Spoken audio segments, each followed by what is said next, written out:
Hey everybody, Sean Hurst here. Welcome to the channel. If you're new, we cover Japanese martial arts as well as other Southeast Asian martial arts and weaponry. Today I have something very special for you. We're going to be doing an interview with Roger Wehrhahn Sensei. Now, before I get into the interview, I wanted to introduce him and his lineage because to some of you who've never heard of him, you may want to know what the connection between him, his Japanese martial arts, and Japan are. So I thought I'd give you a quick overview of the different instructors. I'm not going to go all the way back to the 1500s in Japan. I'm just going to take you back to a point where you can research the rest of it yourself. But this will kind of help you on that path of tracing his lineage. All right, everyone. So first we have Nakayama Sensei, whose student was Mitsuzuka Sensei. Now, he was a direct teacher of Roger, and then his son Mitsuzuka is now the head of the San Shin Kai. Roger Wehrhahn Sensei. He began training in Karate-do in 1969 and in Okinawa Kobudo in the mid-1970s. Around 1980, he began Mugai-ryu, his training in Mugai-ryu, I should say, and since 1984 has been studying in Muso Shinden Ryu Iaido under Mitsuzuka Takeshi Sensei. He currently holds, the position of chief instructor or a Shihan at the San Shin Kai organization. Wehrhahn Shihan holds the rank of 6th Dan in Muso Shinden Ryu Iaido and is currently the chief instructor for the North American San Shin Kai. He also holds the rank of 7th Dan in Kyoshi in Okinawan Goju Ryu Karate, as well as high Dan rankings in Kobayashi Shorin-ryu Karate and Ryukyu Kobudo, or think of this as sort of ancient Okinawan weaponry, Kobudo being older than 1868 or 72, depending on how you calculate it. And that's the former kingdom that is now Okinawa, excuse me. Other arts he has also studied include Kyokushin Kai Karate-do, Mudo-kwan, Taekwondo, and Aikijutsu, as well as Hako-ryu Jujutsu.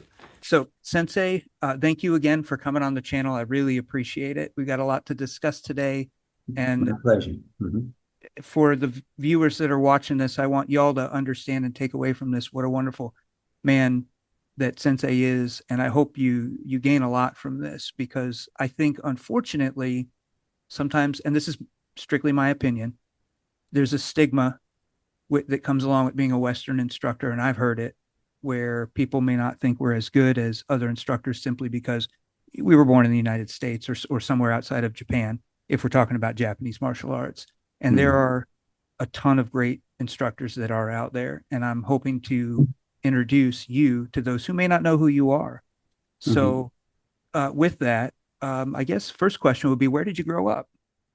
I was born in Hoboken, New Jersey. Hoboken, New Jersey. That's where I was born. Nice. And I began training when I was 19.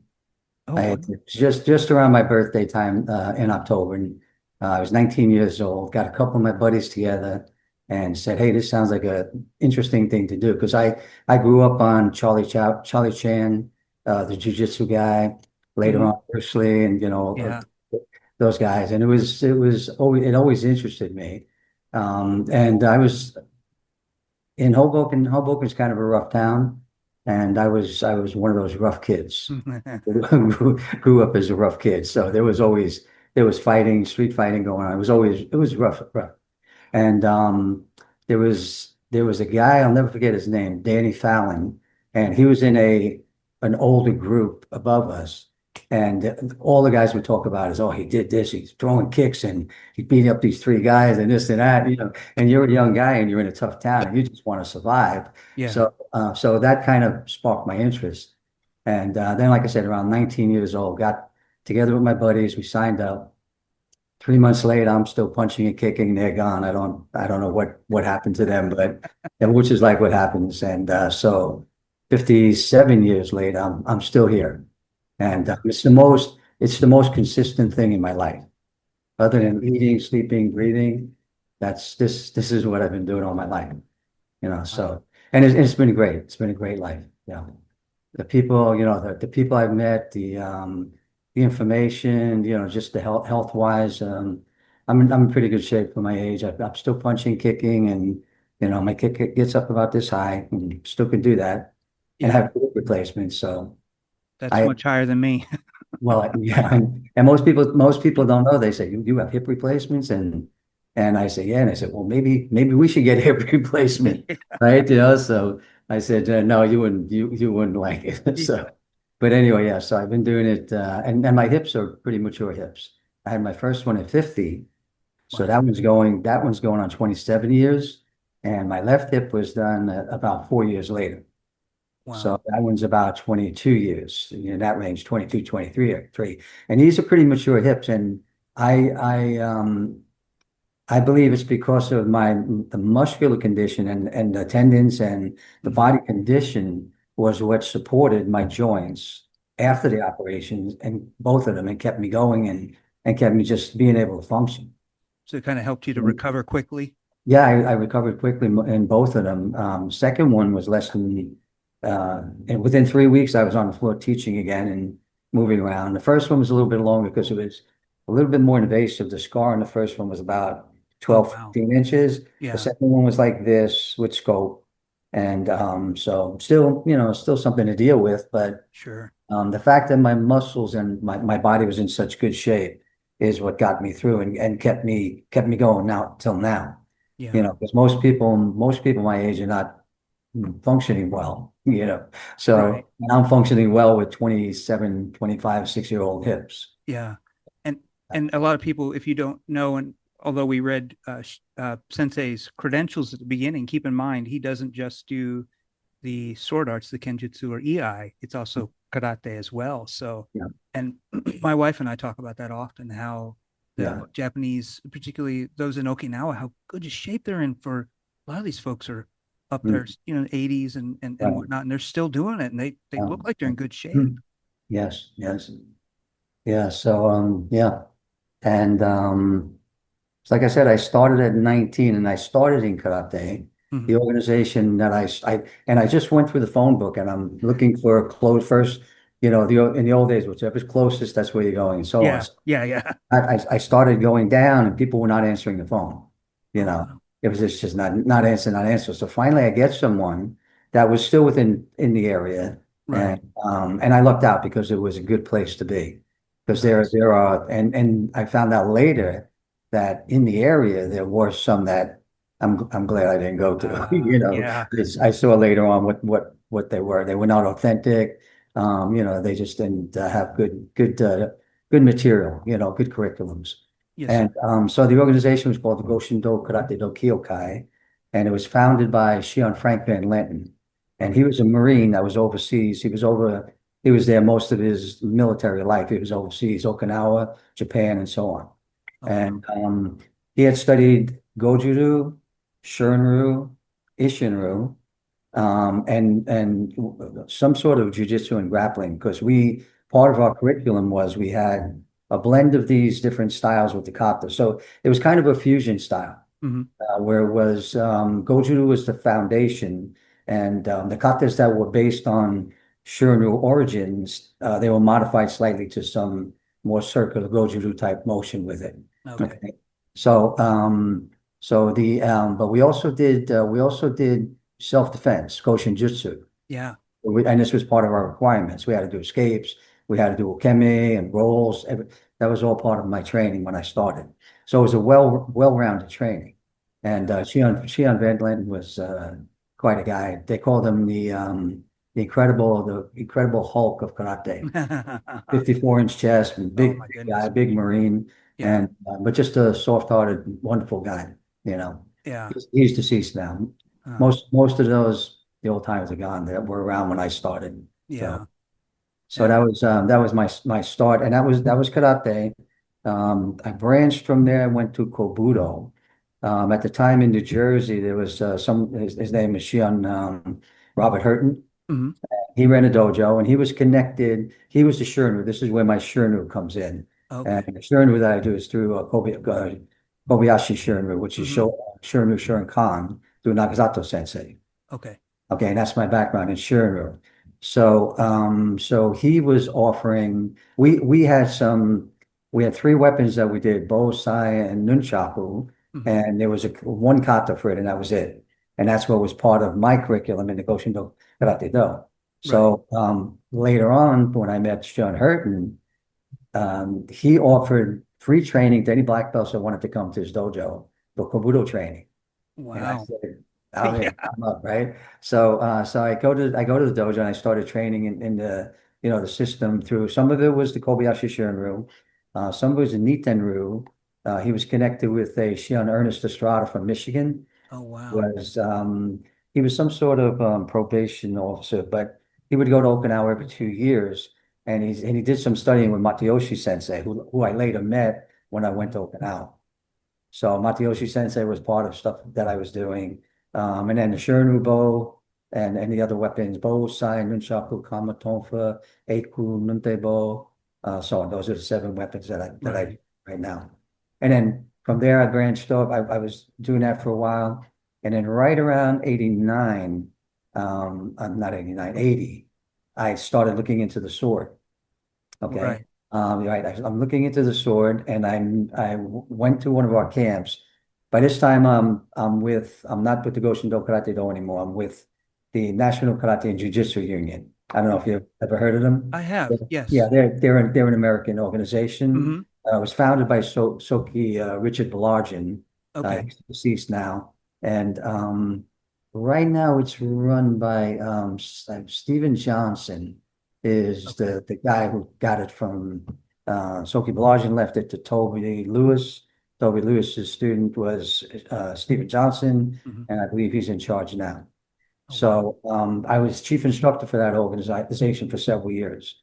Okay, but while I was there, I was the number 3 in the organization, and Kuniba Sensei had come to one of the camps. He would come to a camp here and there. Came to one of the camps, and he introduced Mugai-ryu. Oh, So I wow. studied 13, he taught 13 katas of Mugai-ryu, of the 18 set. There's 18 in that set total. I learned 13 at the camp, and so I was excited. I had those other ones right there. Mhm. Is that just for the viewers, iaijutsu or kenjutsu with those kata? It's Mugai-ryu is iaijutsu. It's Okay. yeah. Mhm. Because Nitten-ryu, I'm guessing that was kenjutsu when you were picking up some of that. Which one?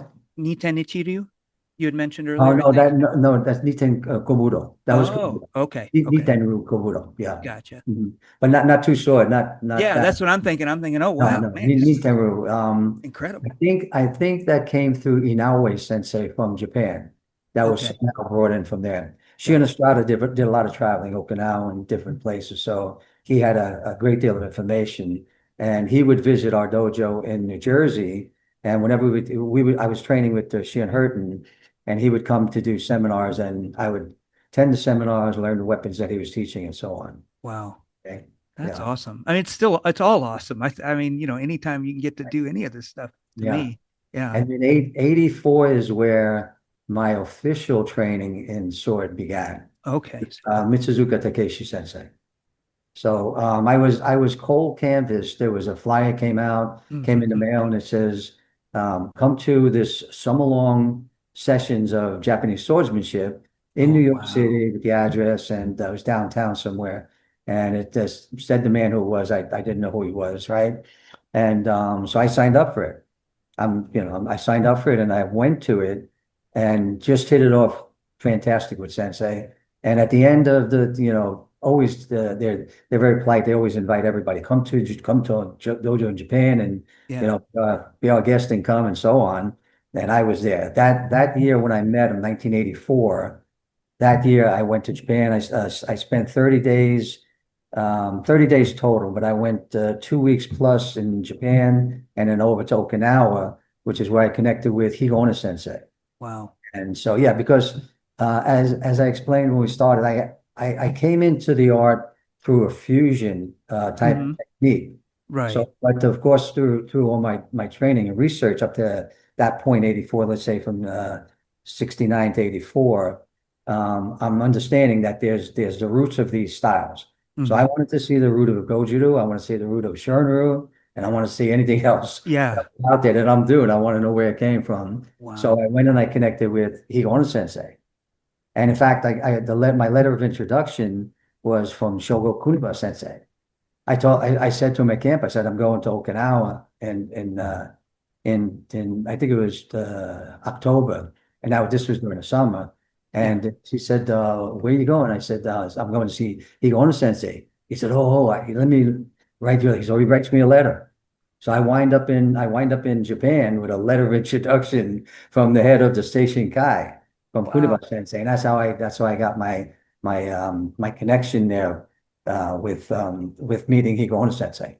Okay. That's And wow. when I meet Higaonna Sensei, right, he tells me he's a friend of Otaki Sensei, Kotori Shintaro. And he says, "Oh," he said, I can introduce you to," and I said, "Sensei, I'm already connected with Mitsuzuka Sensei because I had spent, the summer with training with Yeah. him. And now I'm there at his invite. So I said, so and I enjoyed what I did, and I enjoyed Sensei's teaching. So I Yeah. decided, I came with Sensei for Sensei, and I'm staying with Sensei. I couldn't do that. And the Yeah. Japanese are very like, don't do that. They don't want to, they call them butterflies where they're jumping from one to the next. Right. It's not proper to do that.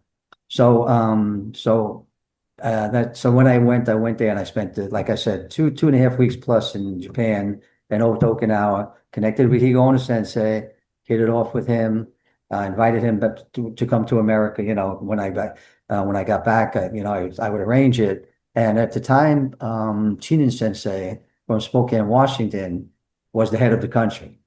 So he said, when you go back, introduce yourself to Chinen Sensei, Teruo Chinen, and he was in Spokane, Washington. So when I got back, I sent, call him up and send him a letter saying I'm here, and I just met with Sensei in Okinawa, and he told me to see you when I got back to America, and I'm calling to see you, right? Yeah. So, yeah, so I wound up on a plane out, spent 5 days out there with him in Spokane, Washington, to get to know him and so on. So, Wow.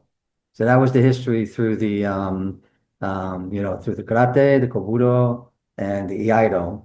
And then with Mitsuzuka Sensei, we hit it off like again very very very close because I was always studying some Japanese so I could speak a little bit of Japanese, right? Right.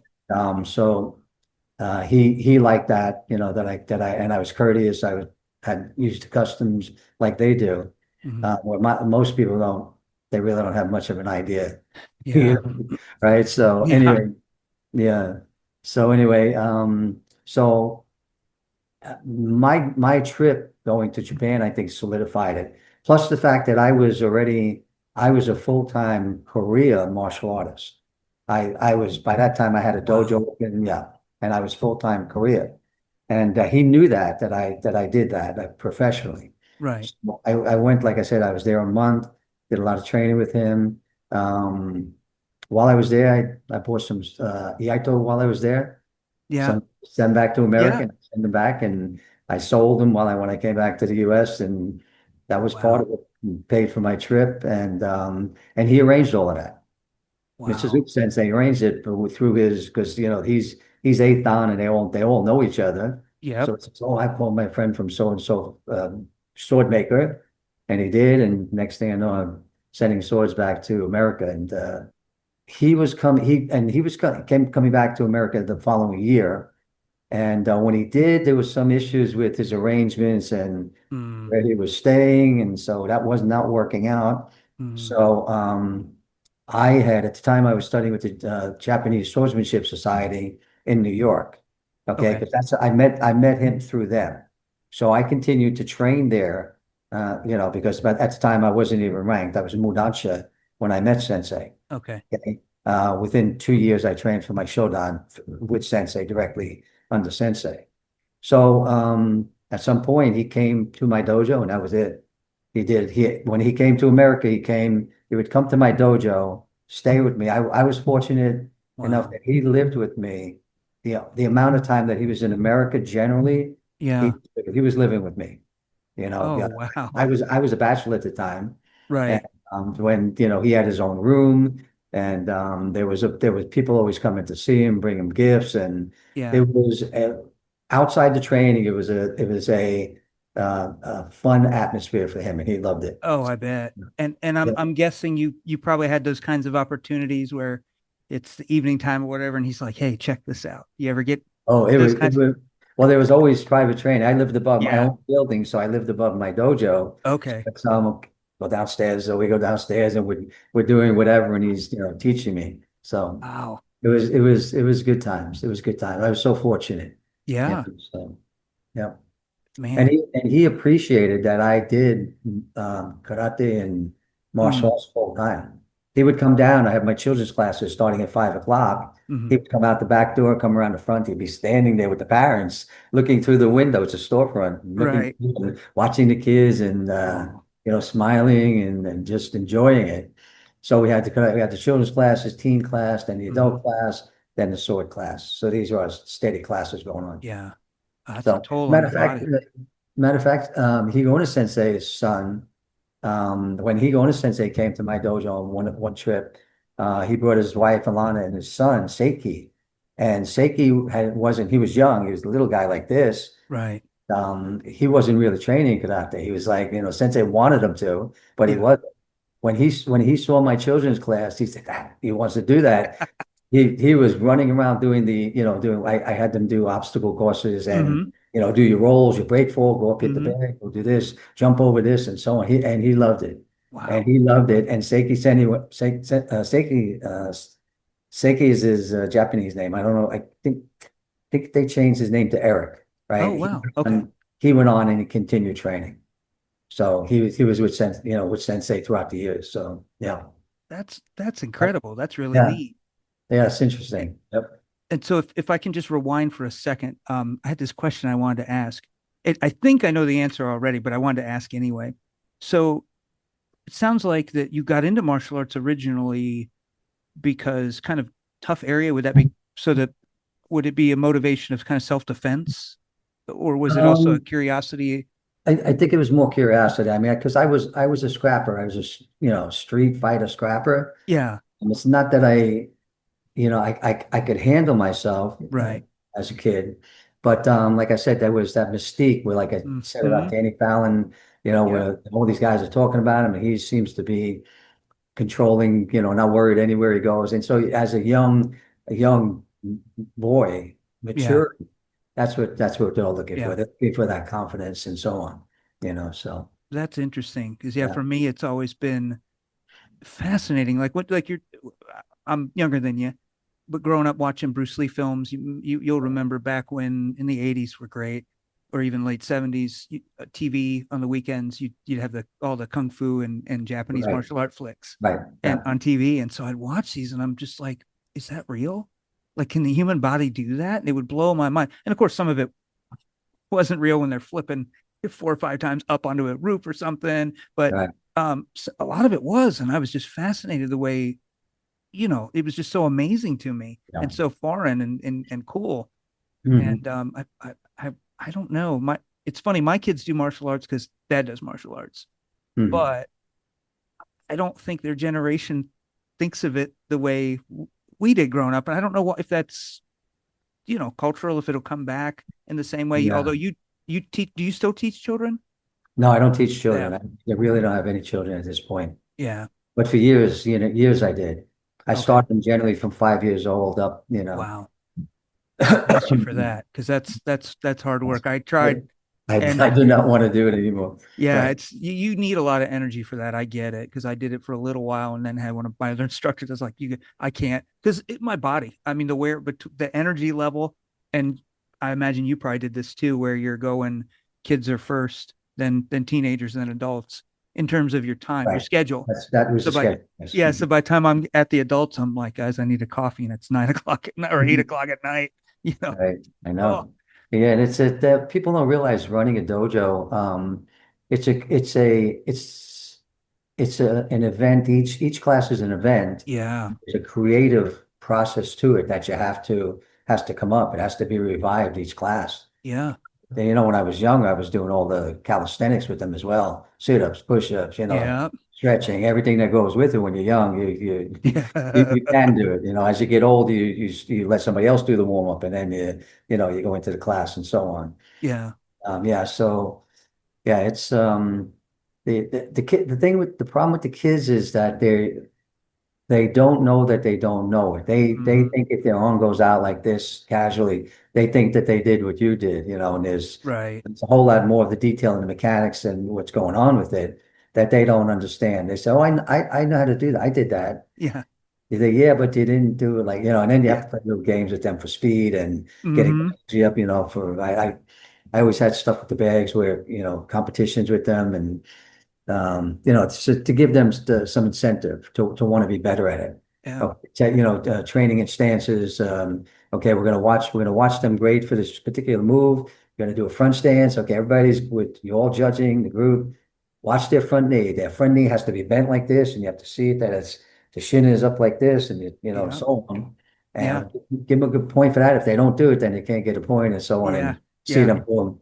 Even as you're talking about it, you see the knee Yeah. going, just bending where it should be. I Yeah. always said that too. If you ever want to get somebody to perform the way you want them to, let them know that everybody's watching it, what they're doing. I pair people Yeah. off, say, okay, we're pairing off, we're working on this. We're going to work on chambers, make sure the chamber's in the proper place. Okay, so your job is to watch them and tell them. Again, it seemed to correct things just like Yeah. that. And by having them see it and be able to talk about it, that they know that that's what they have to do Yeah. themselves. So it's a great teaching aid. The only thing is you have to tell them that they're not a teacher, that Yeah. because a lot of them you tell them that and then they go into this thing where they're off into, okay, you have to turn your hip a little bit more and you didn't bend your knee enough and they go into your big toe is turning too much that and no, just we're talking about the chamber and that's it. Just Yeah. you're not teaching, you're just an observer. And that's Right. observing what they're doing to help them. Yeah. So Yeah. yeah, Yeah. That's funny. Oh yeah. man, that's flooding my mind with memories now of Mhm. our. Yeah, and it's funny because kids are really are great. I think the biggest fear for me when I had started doing it was keeping them organized and flowing in the same direction. You know what I mean? In that sense that I just didn't want it to become chaos too much. So it was always controlled chaos, which I was fine with. But I Mhm. was always harnessing that because when we started them, I think our biggest class was the like 5 to 7 ish, age range, or it was, I don't remember. I think that's right, or 4 and 5. I have to go back and look now, but yeah, it was a blast though. And with that group, we had done jujitsu, so a lot of it was the newaza, the groundwork, um, and a little bit of the nagewaza, the throwing, Uh-huh. and we do the same thing where everything was a game, and the warm ups, the floor drills, whether you're doing ebi or shrimping across or whatever, Mhm. everything was an animal to try to get them, Right, do right. like the animal does kind of thing, and it Yeah. was funny to watch how they just eat that up. Mhm. So yeah, Yeah. that's fun. So it sounds also like when you got started, was it that I guess the arts that you ended up in, the Japanese arts, were just kind of a product of what you found, is what it sounds like. It wasn't a choice of I want to do this versus that or anything. It's just kind of where you ended up. Yeah, and I did study Taekwondo, Mudokan Taekwondo. I was interested in that at one time just to Yeah. augment and complement what I was doing. So I studied with Ki Chung Kim in Orange, New Jersey Oh for wow. a few years with him, and yeah, and then just learned his system, what was they were doing with it, and it was kind of like Shorin-ryu stuff changed into Korean, Yeah. right? So it was it was a little. I had to watch keeping my Shorin-ryu like Shorin-ryu and my Taekwondo like the Mudokan Taekwondo that I was doing, Yeah. but it was basically Okinawan karate, you Oh, know, interesting. the Okinawan karate, Okinawan Budo, and the sword was the Japanese. Yeah.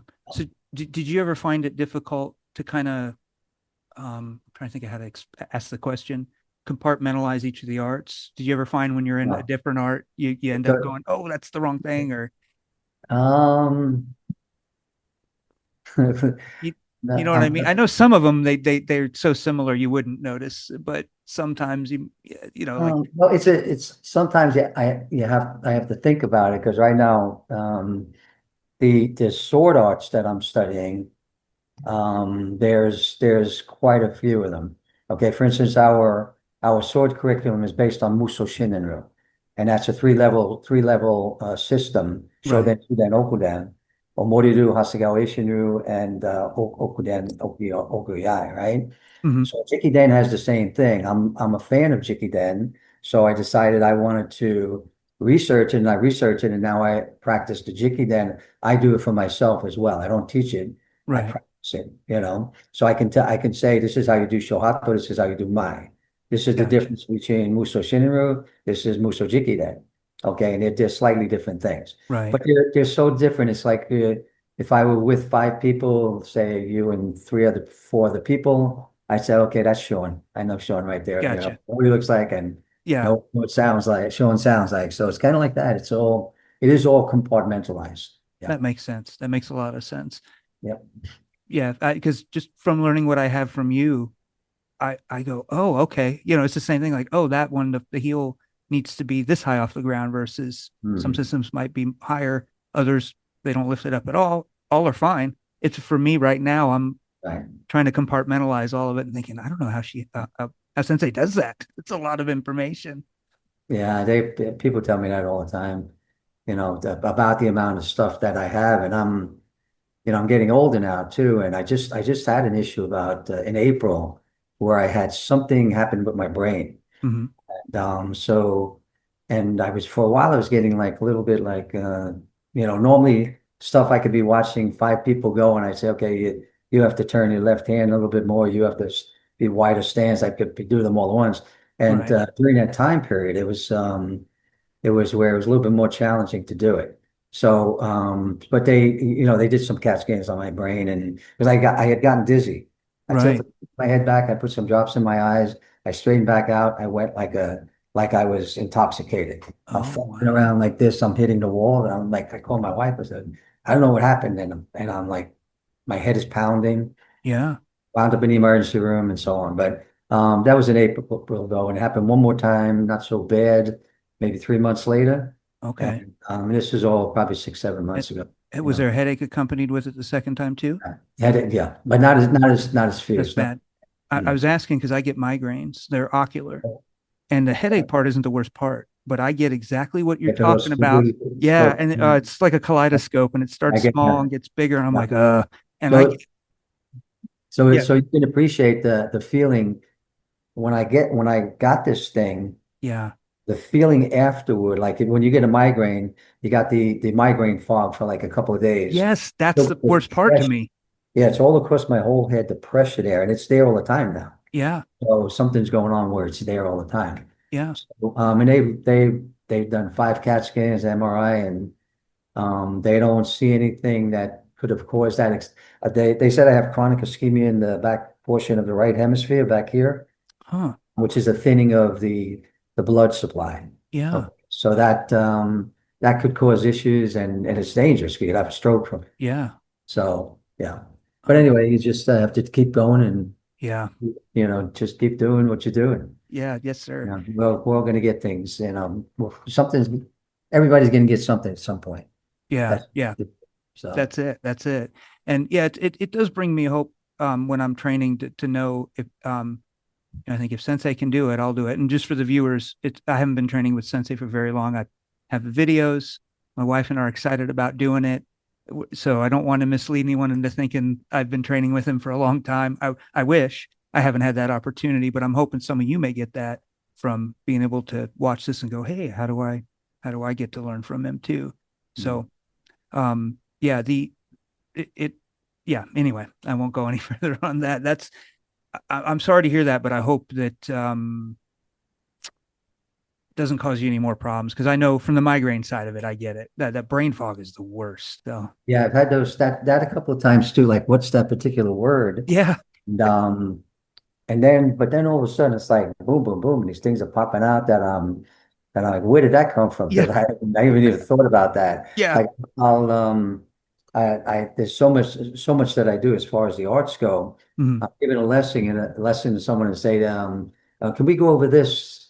Can we go over this? I just want to review that. And yeah, I mean, I may not have done that for 3 months because yeah, I'm in so yes, much of the other stuff that I'm doing all the time, and I'll step up and I'll go, okay, and here it comes. It's yeah. just come It's just down. yeah, Yeah. that's amazing. It's interesting how it's all in there. Hmm. It's incredible. Yeah, The human body, and the brain, what it can do. And they say we only use a small portion uh, of the brain. yeah, and they're Imagine. there have been studies on memory that say we actually remember everything we've ever absorbed. It's Mhm. just recalling it is the issue, which I Yeah. think is quite amazing if you think, wow, if I could only figure out how to recall it all. One thing I do, and I've been doing it for quite a while, is I try to say something in Japanese, and I'm either half saying it, it's either half Japanese, and maybe once in a while I throw a couple of Spanish words in there because I Yeah. had 2 years of Spanish in high school, and I Oh, grew up in wow. New York, and so I had friends that were Latin, right? Yeah. I'd say, hey, ¿cómo está? You know, Yeah. something. Now I'm reaching for this Japanese saying a sentence. Yeah. I know I have a couple of Spanish words in there. It just seems silly, you know. Wait a minute, that's Spanish. You know, how's that going to work? I'm laughing because I grew up in Florida and I do the same thing. I hear Mhm. um, one of my relatives is Spanish, and so I hear the Spanish coming in, Right. but the first thing out is Japanese because that's my default second language. I'm not the greatest at it, but I know enough, to communicate and it's Mhm. passable. Right. So, Right. but yeah, I'll do that and go, oh no, that's the wrong. What am I trying to say? And then I Yeah. have to switch. So I can imagine how that could happen. Yeah, Mhm. or I mix the Japanese and English, like Jinglish or something. I don't know. Right. And my Right. wife's like, I'm the only person in the world can understand you, right? Like, yeah, because I'm making up stuff. Just like instead of arigato, I'll just say gato. Well, that's cat and whatever Italian. That's not Yeah. it's Yeah. not Japanese anymore. But yeah. Mm. Right. But was it so? Speaking on that, then were there any challenges or rewarding factors for you in learning Japanese martial arts, whether it be the language or something about the culture, anything you found challenging or rewarding in that sense? Um, well, I also wanted to study the kanji too. So Mm-hmm. at the time I could write the 1800 essentials. Oh wow, I would practice those and I would do them because I wanted yeah, to because I had been to Japan like say probably 8 times, over the yeah, course of my life, and I wanted to be able to see if I would see what I could read mm-hmm. and so on. So I was interested in it that way, and the language, and again the whole mysteriousness of that as another culture is Yeah, probably the one that I'm most exposed to, other than like I said, the Latin mm-hmm. culture in my city in Hoboken that I was in. So I had a lot of Puerto Rican friends, Spanish friends there too. Yeah, But as far as the arts go, like the the general um there's so much in the martial arts. It's like a sport is a sport. You're doing something, you've got the outcome of maybe you could hit the ball farther or you could catch a ball, whatever. Where right, with martial arts, you're training your body, you're training your spirit. Okay? It's all every part of the body, your coordination, your mind-body connection, yes, the discipline of it. All of this, there's so much in that. That's something that every human should be doing. They should be growing physically and intellectually, spiritually, and so on. yes, It should be happening all their life, but a lot of them are not. They kind of parked. They're parked at the fun zone and they're parked at this yep, zone. And so there's nothing, not as much productive is happening.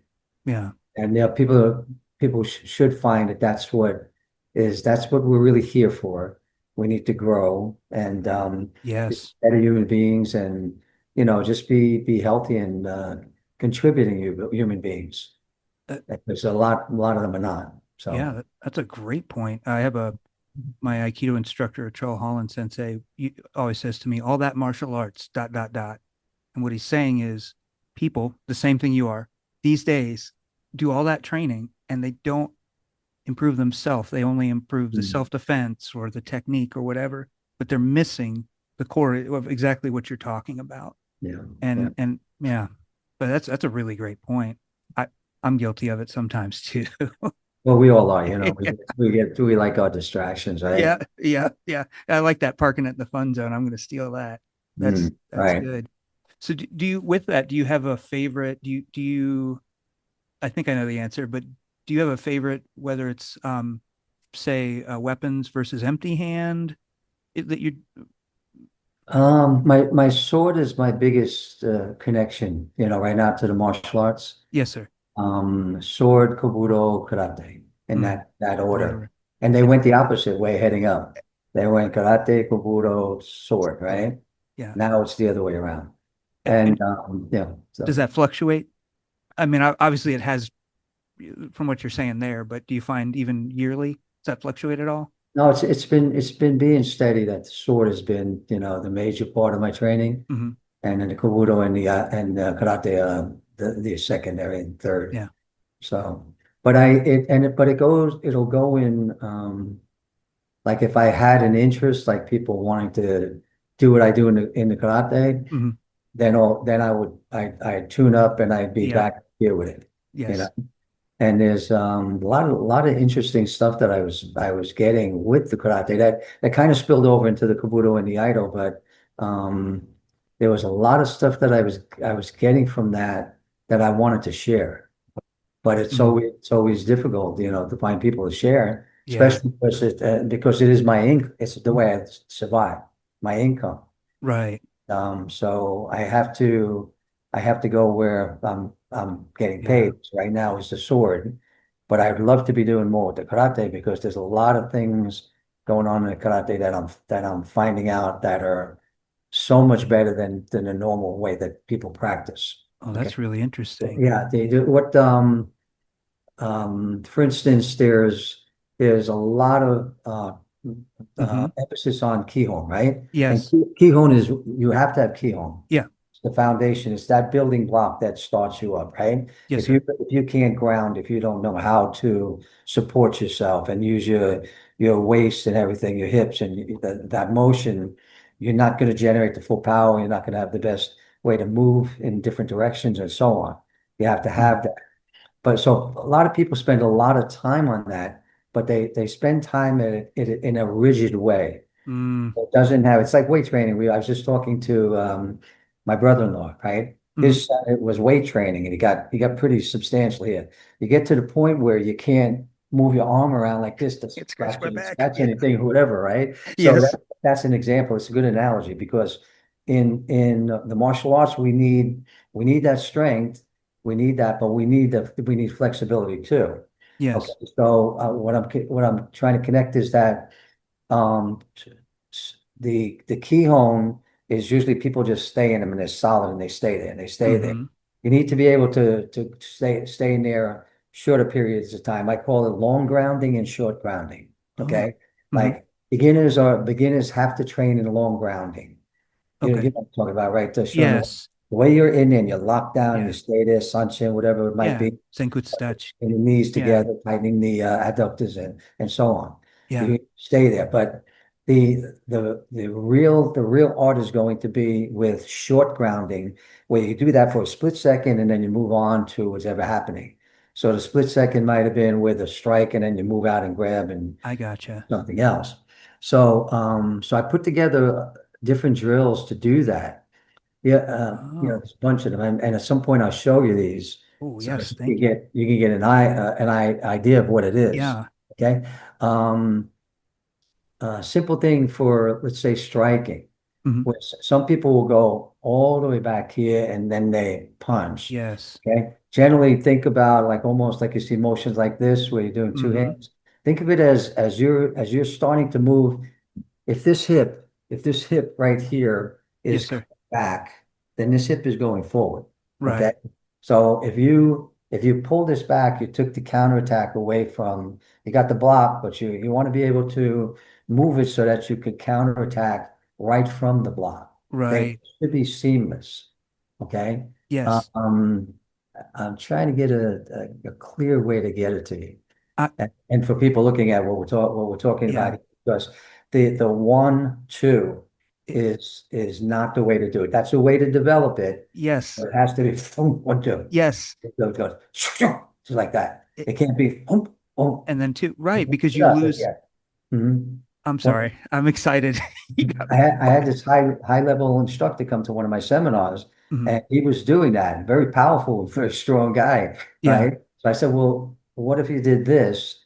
And so I did it a couple of times, and I did it in with an attack and showing him that interconnection.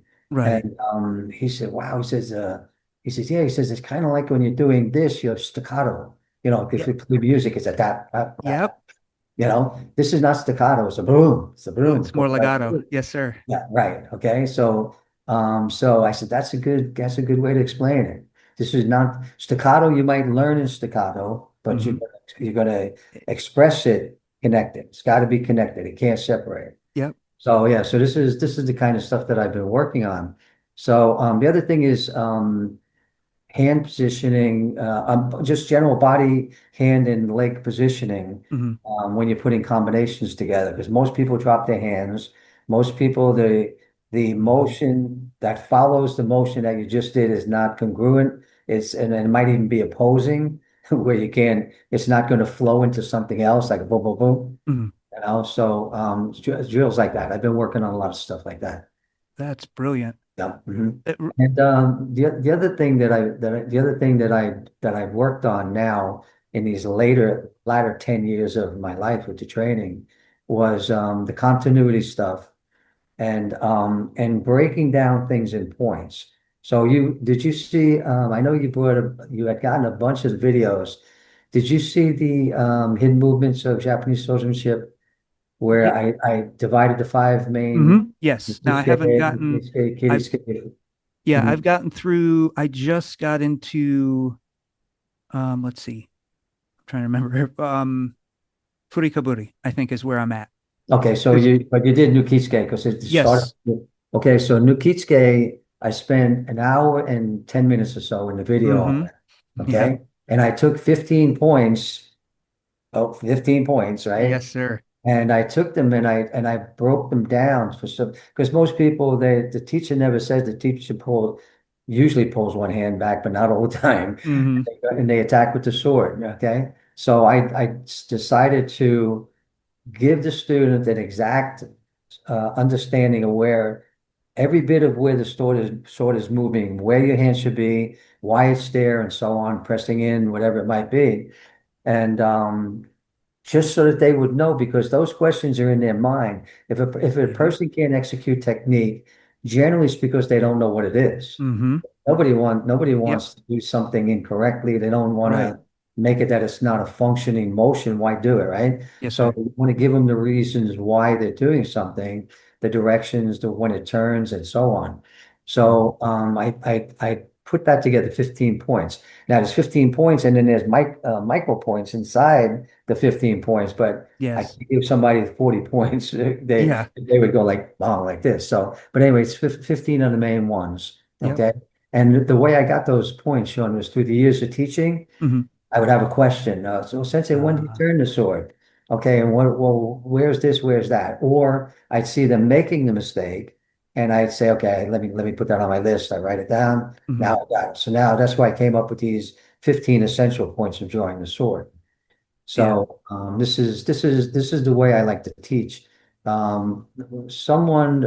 There's a gentleman down here, a good friend of mine. I know him 30, 40 years now. Sensei William Noblock, Hanshi Okay. Noblock, Bill Noblock. He was a strong full contact fighter, Okay. almost like a Superfoot Wallace. I mean, Right. really. Yeah, I think I know who he is. he's in Deltona, Florida. Yes. Yeah. And he is one of the best I've ever seen in my life and when I met him through the NKJU. He was one of the senior guys there. In fact, when I left NKJU, he took over the spot as chief instructor.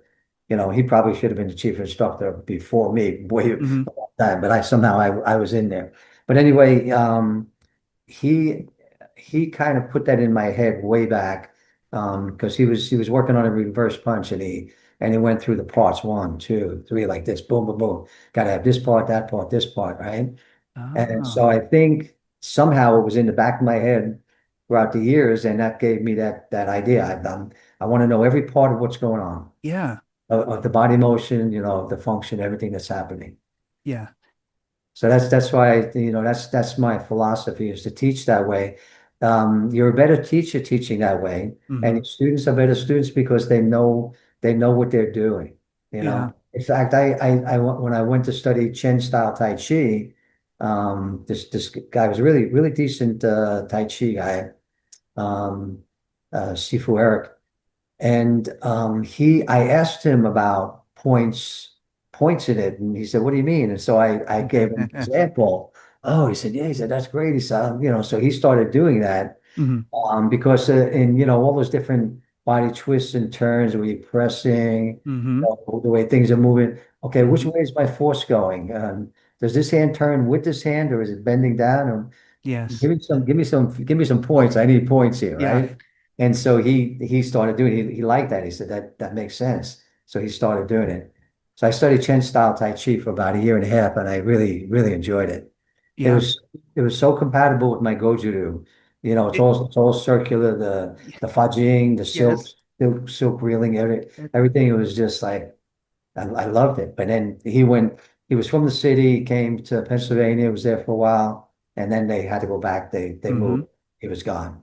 So, but That's I really funny. enjoyed Chen style. It's an aggressive style of Tai Chi, Yes. a lot of fudging in it, and just a beautiful. Tai Chi is a beautiful art. I love It, it, but yeah. I don't do it just the soft, like the real soft style. There's got to be Yeah. fudging. There's got to be explosion in it for me, as the Right. karate side of me. Right. Right.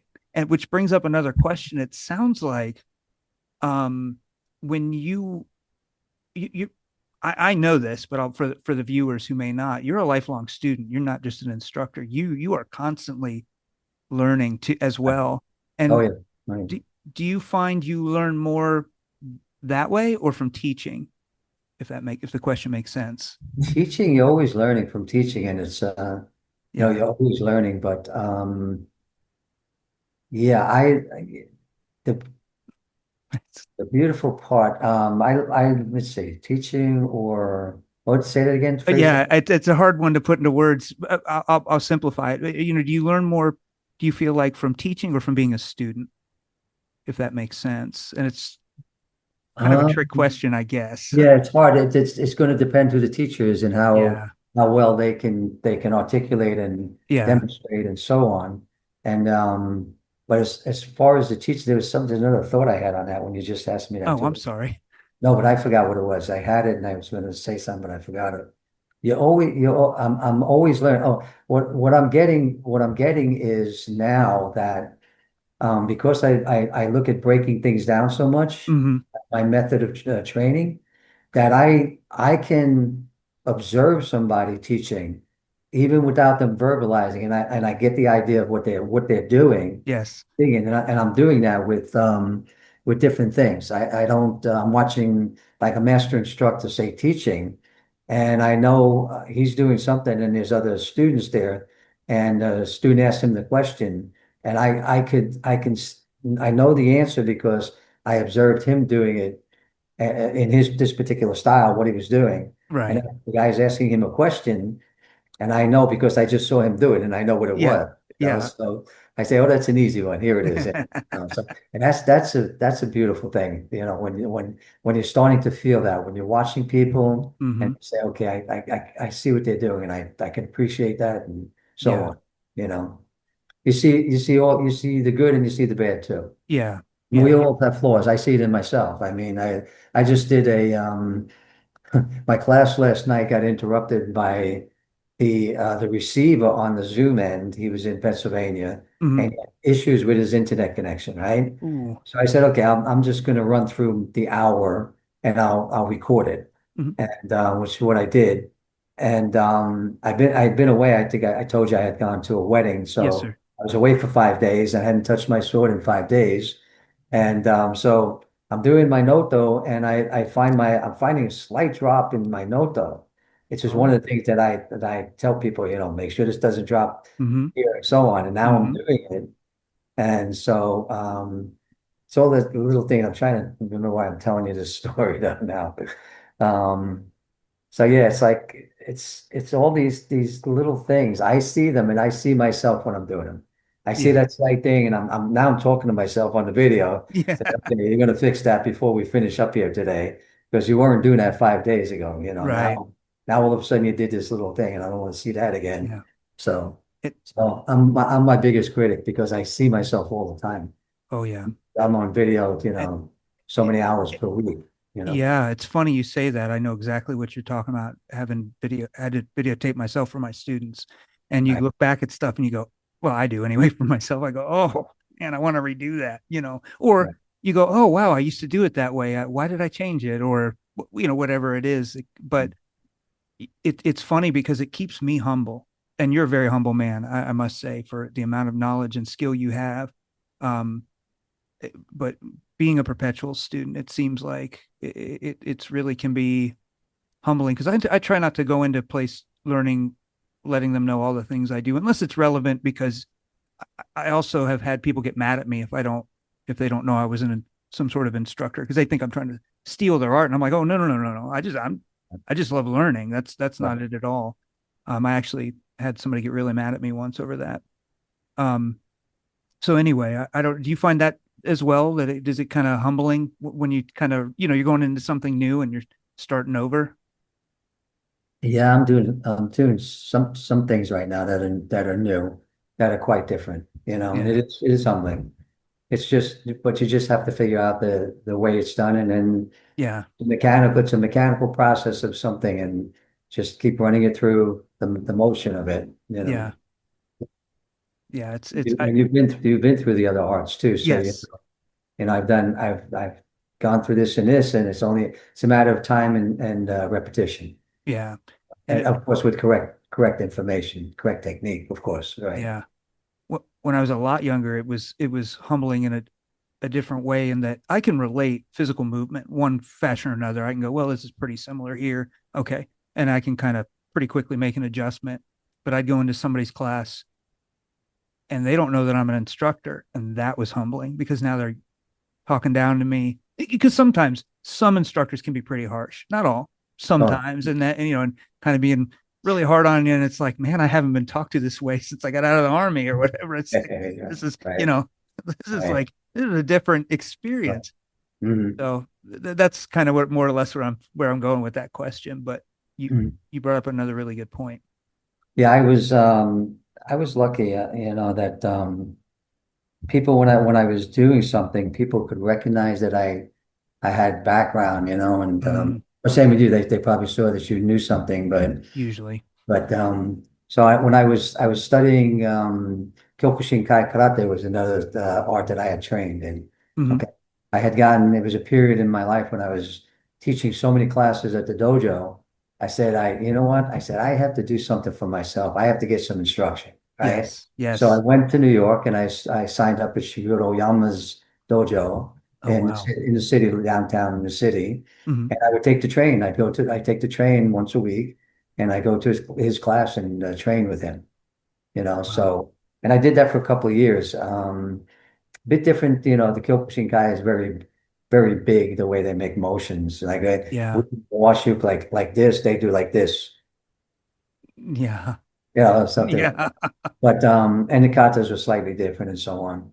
And Hmm. the hardest thing was the kumite was not being allowed to punch. You can kick to the head, but you can't punch to the head. Oh wow. I'm like, I get up to fight. I'm boom, boom, boom. I'm saying Yeah. combinations, punch, kick, punch, and the punches are going high, so I could counter low and Hmm. varying my targets and all. But I would get, no, no, no, no punching to the face. I would get, reprimanded, kind of, Yeah. right? But Sensei would always say, because I put a white belt on when I went to that school, right? Yep. And Oyama would say, he'd be walking around, he'd say, Louis Raja, fifth only black belt. The white belt, doesn't care. He does his basics and so on. But I was there to train. I wanted to Yeah. learn, wanted to be a student. And Yep. that's why I went there. And Yeah. and it was a good experience. I got to see what they did. Hmm. They're real hardcore. Mas Oyama had come to the dojo one time. Oh wow. They did some baseball bat breaking with Chen, and Oh, I mean these guys are real hardcore. yeah. So Yeah. yeah, I had to get another copy, but I had his book when I was a lot younger, and yeah, of course it disappeared, so I bought another copy of it. But yeah. I had it signed. I had oh, Masayama signed. that's I had awesome. Masayama. I had Nagamini Sensei, Oh wow. Peter Urban. I had a Peter Urban Oh copy of wow. his dojo book, right? I Wow. mean, I had a bunch of them. I've given them to some of my students, like Nagamini Sensei. I have a student that's up in Massachusetts that studies the style, and so I gave him that book and so on. Wow. Yeah, That's very kind of you to do. I mean, yeah, that speaks volumes of your character. That's I met him actually in New York at a Shorin-ryu training one no year. kidding. Inoue Sensei. He was about this big. His glasses were this thick. Such a great guy. And he gave a speech and he talked about the arts and he said that the mountain is here. He said many ways up the top of the mountain. Hmm. He said they all get up here. Up to the top. That's Yep. it. Man, what an experience. Yeah, I was born too late in life. Yep. I've got a lot of great No, experiences and I get to learn from you, but yeah, it's why did I wait till now to think about that? You yeah, know, I say, why did I wait till 19? I look at yeah. my kids, and in fact, the Dan Sensei Dan from Shihan, he's a Shihan now. Dan Rominski, my student Hmm. in New Jersey, he started training with me when he was 9 years old. He was like this, Oh wow, that's so cool. and grew up to be an Eagle Scout, and Hmm. just his whole life now is martial arts. Yeah. He took it. He did everything after me. He did the writing. He did the Japanese writing, working, language. He's also now a Daitoru iaijutsu Shihan. Oh That's wow. another direction he went on Yeah. top of karate and karate Kobudo Iaido, and he does Daitoru Oh, aikijujitsu. Yeah, that's cool. I've only gotten to do a little bit and uh, I really like it. Yeah, that's an incredible art. I mean, there's so many. yeah, Yeah, it's like talking about food. We can go on and there's so many different wonderful right, things. yeah. Man, that is cool. So, with your senseis that you learned from, he That's was, mhm. remind me again his name because I know who it is, but I can't remember. Mitsuzuka Takeshi Sensei. He was an eighth dan when he passed. He passed of cancer, and Wow. he was an eighth dan. And what was he like? Because of course I Well, never got to meet he him. was such a character. He was what a great guy. For he took me in like a son right Oh away. wow. I mean, it was incredible. We got very close right away. So like I said, year after year, he would come and stay with me. Then when I Mhm. would go to Japan, like, you don't stay with them because there's no room to stay with Japanese. Yeah. Oh yeah. I know my I'm in a in-laws. hotel, but Yeah. my time there would be spent doing things with him. He was a character. He was quite a character. Like all the Japanese, they like their scotch. There's training time and then there's scotch time afterward, right? Yep. Like our Miller time in the US, right? Yep. And so he was good. Um, very down to earth and very compassionate, very, worried about me. When I went to Japan on my first trip, that trip in 84, like I said, when he invited me, Hmm. I brought my money. I think it was about 5,000 at the time I had brought Wow. with me, with the swords and all to buy the Yeah. Aito. Yeah. At the time, the yen was 250 yen per dollar. So it Oh was like wow. you could buy a Iaito for $150. That's how cheap they were then. So, but anyway, when he saw that I had this money, he had to take me to the bank to convert to yen Hmm. so that I would have money to spend and also buy the swords. So, he knew I was going to Okinawa. So he gave me one of his wallets, one of his, the Japanese style wallets. Hmm. And he said, here, this is for you to take the money. And he said, you're going to Okinawa for X amount of days. You're going to need this amount of money. He said, it's dangerous down there. Be careful. He said, leave the rest of the money here. So now he's got my money in his drawer at the house. He said, don't take all that money with you. Oh And his wow. son is sitting there, Muhyo-san, he's in America in Pennsylvania now. He's my partner in the San Shin Kai organization. Okay. Yes. Yeah, San Shin Kai is Mitsuzuka Sensei's organization that he founded for worldwide. Okay. Yes. His son now is in Pennsylvania. He's the head. I'm the chief instructor of that Hmm. organization. Okay. Yes. So we're sitting there, and his dad is saying, Mitsuzuka Sensei is saying, this is how much you need. And Munio-san saying, no, no, he needs more money in case he wants to go out or do something. And dad is saying, no, no, this is going to be plenty. They go back and forth. And meanwhile, it's my first trip to Japan. I don't know. Yeah.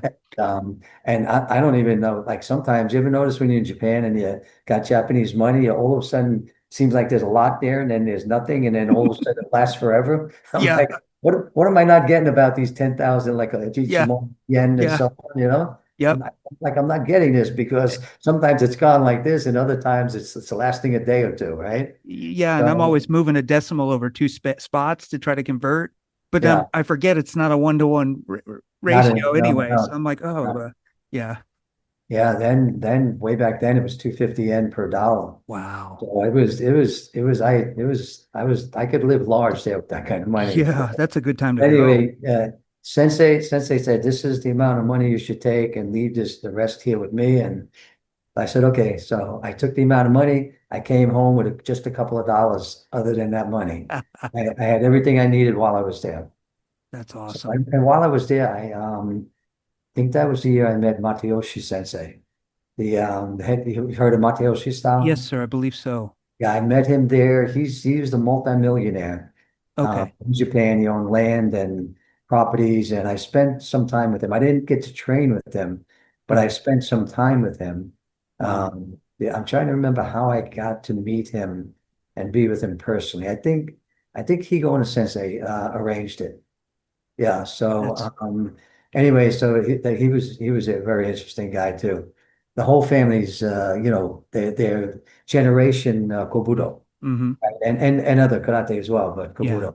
So and he was very nice and Wow. just took care of me very well while I was there. In fact, he sent a car for me to the Oh, airport when I came into Okinawa. He had sent the car, which I didn't know, so I took a taxi cab oh, and it came to my hotel and brought me to the house. So. that But that's he had foreigners always coming over, wow. staying there. I think there was some people from Israel there, sleeping at the dojo and training there. And I was invited. I could stay there. Yeah. I could have stayed in Japan probably several times as an interpreter. I hmm had people soliciting as, you speak Yeah. English. Yeah. I'm like, I'm not a teacher, no problem. They just want to learn conversational English and so on. Right. I was there. I was running my dojo, and I was there for 30 days, and that was a long time to be away from the dojo. Yeah. Yeah, I had a partner that was running things while I was gone. Wow. So, but yeah, so Wow. That's amazing, Sensei. You have a lot of experience there. there was something I wanted to throw in Yeah. because Please. he's deceased now. This guy really had a tough life. His name is Thomas Mulligan. hmm And I met him when I started training at when I started karate and I started training. And I was taking my first color belt test. It was a purple belt, right? Taking my test and did my kata, whatever. And the instructor, Sensei Richard Pegram was the guy who ran the school. That was my teacher. hmm And this guy was one of the black belts, and he had asked him to watch me do my kicks. He said, check him on his kicks, right? So we move over to the side, and he's checking me on my kicks, and he walks over and he calls somebody over, and he's come over here, right? And I'm thinking, okay, what's going on? I don't know. Yeah. Okay, throw that front kick, this kick, that kick, and I'm doing the kick. Later on, he tells me that he was impressed with the kicks, and Wow. because I was training 4 months at the time, and so he also invited me to train with him privately. Oh, wow. He was a black belt, and he was a superfoot Wallace type, real flexible, Y- legs flying every way, lanky, about 5'9" or 10, and yeah, he was really good. So he would come to the dojo, but he had his private classes with a couple of people, and they were in the basement of one of the guys' houses, right? And so he said, "You're welcome to come to this training if you like." So I started doing that, Wow. and these were like flying over the washing machine days and holding kicks. We would have to hold the kick out, and you hold the count for 10. Okay, okay, pull it in. Meanwhile, you're shaking like this, and you're Yeah. sweating. Then we went into brick breaking. We did, that was my Wow. breaking days in the early days, and fighting. It was a lot of fighting. Wow. And so he was always training for some sort of big national competition, and he was in that upper level. He was really really good. And then I think about 2 years, I had gotten my black belt. 2 years into that training with him, I get a call that he had an accident, and Oh, a no. car, a car. He was at a junkyard. He was taking a part out of a car, because there was no help in the junkyard. He said, okay, I'll get it. He goes under, the winch broke and the car crashes down on him, Oh right? no. So this is his feet, and from his feet under the car from his waist. So Oh now no. he's paraplegic, he's paralyzed. Okay. Oh, So watched him go through all of that. Still when he was well enough, he would train me in his bedroom from the bed, training me, I don't know, one more time, and yeah. teaching me from the bedroom. Wow. I watched him go through that whole thing, everything taken away from him, then issues with the wife at some point, the wife left him many years later. Then she came back to him, then got cancer, and she died with him and him taking care of her as a paraplegic, taking care of her with the cancer. And he went on to write a book about it. It's called It's All You. And so I helped him. I proofread it with him and helped him get it published. It was like a short run, maybe a thousand copies. Right. And, just the story of his life and what he had gone through. But he went through the whole religious, spiritual, everything, and studied just about every religion, Bhagavad Gita. He read all the different Eastern books and all. And so he didn't come out with it with a any faith, like faith in God, Right. like you have, you Right. know. But he was just one of the most well-adjusted human beings I've ever been with, Yeah. he could be by himself. This guy could be by himself, and he was a lot. He was by himself a lot. Wow. He moved away. He had moved away at the time, and so we were at a range where I could see him as much, and it wasn't like we have Zoom now, where we could Right. do a Zoom and say hello. But eventually, he passed too. Had Um, some issues with because of the paraplegic part. There's always infections and oh yeah. stuff going on, and surgery and this and that.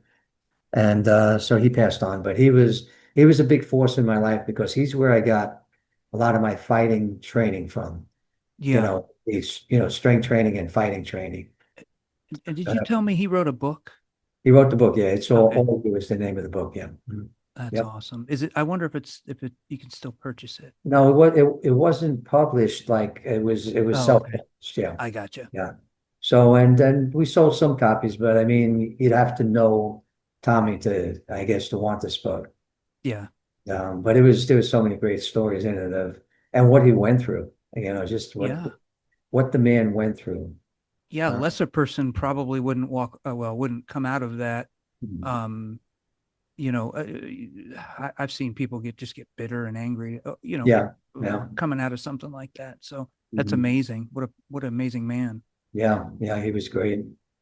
And like I said, and we talked about having a dojo at some point in our life, and I Right. don't doubt that he would have gone on to be like national champion and one of the Sure. world's best. He was that quality. So it You sounds like know. he had a big impact on you then. Oh, he did. Yeah, he did. He was not a kata man though. My teacher that signed me up in his school, Mhm. say Pegram, he was a kata man. He loved doing his katas and just looking sharp. And Yeah. Tommy was the fighter, and Uh, he didn't have any in the early days of the martial arts there were a lot of changes going on because there wasn't a consistency over the years that basically America in the 50s or so was when the servicemen started coming back, yep. and there were minimal instruction as it was. In fact, the stories they told me about the gradings and all, how they lowered the time frame. They made it like 18 months because Pacific tour is like 18 months. Ah, So now they're sending back these black belts that are coming home, because they wanted black belts in other places, particularly America. sure. It's getting to America. It's always a big deal for the Japanese. I don't know how it was with your, we Mm-hmm. Japanese just wanted to come to America, you Mm-hmm. know. That's So been my experience the same. yeah, yeah. Yeah. So anyway, yep. That That's was Tom Mulligan. Another guy. Sensei Noblock was another driving force in my training. That's the one I told you. He's in Deltona down here. yeah. William Noblock, right? Mm-hmm. Yeah. He's the one you Uh, said was also a scrapper too. he was another one. top in his field. He would he and Donnie Wilson was the Hmm. heavyweight became heavyweight champion, Yeah. full contact that day. Hmm. They would trade back and forth. He was in Oh, with wow. that. Okay. Jeff Smith, all of those guys, they were all in the Oh, same kind wow. of category. I used to train with some guys that were students of Don Wilson's, and Mm. so yeah, Don the Dragon Wilson. Right. Yep. Yeah, yeah, that's neat. Yep. Yep. Kind of realize you see the connections. Hmm. Yep. Wow. So do you think as being an instructor that it helped you as a martial artist, I guess? In other words, versus if you hadn't taken the path of being an instructor and just were a lifelong student, do you feel like also being an instructor then has aided you in becoming a better martial artist? I think it has because I think if I were just training, um, if I were just training with not trying to pass it to people and teach Hmm. people, I don't know if I'd have as deep a grasp as I would, yeah, as I Hmm. do, Right, if right. I didn't do that. Okay, because I would probably, and I would probably pick just a few different tools, weapons, right? Hmm. Like punch kick, whatever it might be, and stick with that. We're not trying to be as broad as I can for the Right, amount of stuff that I'm working on. right. It might have narrowed it down what I worked on and so on. So, but the teaching is a big part. You have to understand what's going on to teach it. You really do. Yeah. No. Yeah, that makes perfect sense. That's been my experiences. Once I start teaching, I'm like, oh my goodness, what have I gotten myself into? Because I don't know if I know the answer to some of these questions. And so it Yeah, that's starts you down that path of I got to find all this out. that's exactly right. You have to because you're in that spot. People are going to ask you, and if Hmm. someone asks me a question that I don't know, I tell them I don't know, and then I go look for Find it. out. You got to go find it. Yeah. For years, there's a kata we do called kabizoi from the Okuden, and Okay. it's where you go up on your toes and you swing the sword down, down Oh, yes. I on your think, toes. It's the ninth kata, I believe. Yeah, I believe it's the ninth kata in the Tachiwaza. And it's for years I'm looking at this kata and I'm going, what in the world would this kata be for? And you got kabizoi means along the wall, right? okay.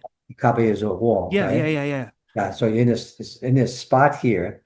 So now people coming up with well, you're going up on your toes because somebody's down low in front of a wall that's in front of you. And I'm saying, wait a minute, but Habizoya, we're along the wall, but it's not in front of us, and it's not a low wall that we have to reach over to cut down on, Right, right, somebody right. below. And it's wouldn't you maybe just squat down a little bit and Yeah. all this stuff? And I could never figure it out. So then I had a couple of epiphanies. Um, where it popped up. And this is again, nobody's told me this. This is me looking for the answer and saying, yeah, number one, this just happened. And yeah, you want to say hello? This is my little baby here. Oh, This is Misty. She's the love. Give me a kiss. Give daddy some back. Come on. she's beautiful. So anyway, Sean, I don't know if you could picture this. Um, I'm doing a drill with one of my partners, instructor guy, that I'm telling him to do this move, and Right. he's supposed to do the move up high, but he comes to my body, right? So when he Uh-huh. swings at my body, I throw my body back this way, And and at now the you're, same time I do this. I yes, go up and I go out, and we've used a bokken, right? It was a right, bokken exchange, right? right. He was supposed to be attacking upper area, and I would do some sort of parry, and he attacks here. So I just pull my stomach back and I reach out, and at the same time, because he was low reaching, I come right down on his head with the strike. Oh, Okay. wow. Yeah. So I contracted my body away, Hmm. which made the cut come like through the hollow here that Yep. he was doing. And meantime, I'm coming over the top. And you're reaching over. So yeah, and so that part of it made sense. And just the fact that you're up on your toes, you could reach further out with your Yes. cut if you're up high. Because Yes. I could never really understand why. you would go up with your body and be cutting down with your sword, but Right. then reach out higher and go out. So this is my figuring it out. Does anybody that watches this and has a better Yeah. idea of that application? I'd love to hear it because I want to see what else there is. Yeah. Those things work for me though, because like I said, that actually happened to me in the Vulcan exchange, Yeah. and the other one is where I just figured, even besides that, I'm going to be able to reach further out because I'm standing higher up, Oh, you know, wow. and just leaning my body out. Yeah.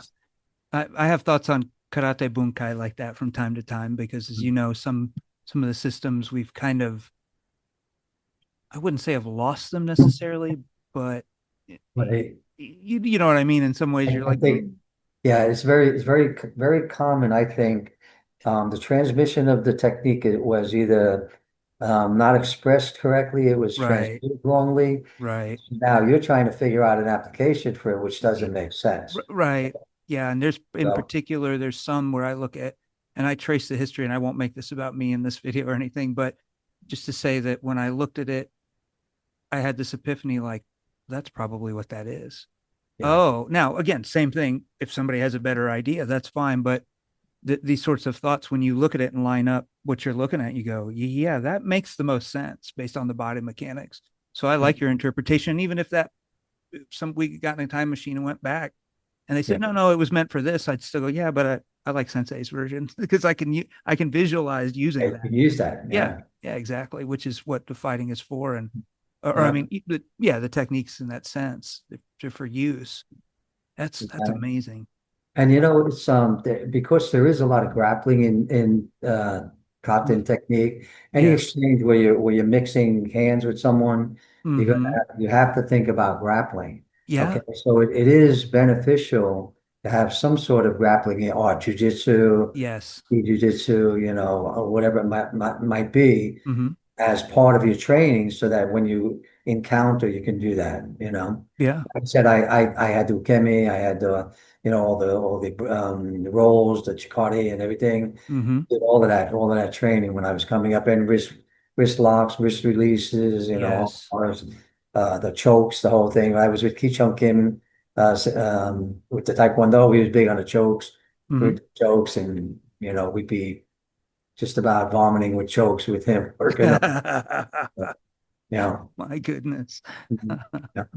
so, so Erica had written a question. She couldn't be here today, but I wanted to ask this for her. She was asking if you had she's asking, have you had opportunities to teach both Japanese as well as Western students? Is the first part of the question. Um, not like general population. I might have had one or two. Mm-hmm. Um, And you know what? I'll ask the question differently mhm. because this will still get at the heart of what I see what she's asking. When you learned from Japanese in Japan versus maybe learning from them here in the States where they're teaching only Westerners, have you noticed any differences in the way they teach? I think when they're here, when they're with us here, Mm-hmm. they offer a lot more. you know. They Yeah. offer a lot more because I think they might feel giddy like they're here, and maybe we brought them here and they're with us, and we're in their care, they're in our care, Mm-hmm. so they want to give us more, and so I think they get more here than they would in Japan. Sensei would always call me his Eigo Sensei. I was his English teacher, and I called him, he was my Nihon no Sensei, Mm. Nihon Sensei, right? I So we would laugh about it. And he would always say to me, how come I know more how to speak with you about English, to say it to you in Japanese when he asked me something when I couldn't give it to him back with the proper Japan English way to say the right. word Japanese. Yeah. So, and it was true. He knew a bit more than I did. And Sensei knew a bit more English than he would let on. Mm-hmm. Sit there and he'd be like, nobody Mm-hmm. knew that he knew mostly a lot of what they were talking about. Yep. I did because I was in the house with him all the time. Yeah. But he would be, and his wife Hiroko-san too, the both of them. they'd be teaching me all the time, you know. Mm-hmm. I'd say this, that's how's the laundry. Oh, sentaki. Oh, so that's there. You Yeah. know, we'd be back and forth, and they were teaching me more Japanese than I was teaching them English, because I couldn't. If they said the Japanese word, maybe I didn't have it yet, you know. Right. So Yeah. it It's fun. was, yeah, it was fun, and yeah, I did. I know the Japanese students, I don't think expect as much from the teacher when if they were to ask a question. I don't know how, you know, if they even do ask many questions to with the Japanese instructor. Where in America it's open, like, you know, you say to people, you know, if you have a question, you know, ask. You know, Yeah. Japan it's not as much done like that. Yeah. No, it's not. But watch and learn, you know? Exactly what I was going to say. It's more of that watch and steal what you can, Right. where we and that may be a difference. And you know this in the language too. In English, we express in a sentence who, where, what, when, and why. Almost we're Yeah. very Yeah. very specific. Right. Where in Japanese you have I my and this sort of ambiguity Right. and very Right. general. So yeah, Mhm. that's interesting. And that got it exactly at the heart of Erica's question. That's what she wanted to know. No. Yeah, Um, I know that they don't teach as deep unless you ask for it, you know, and with us they will, especially Higaonna Sensei always had foreign guests, you know, yeah. there.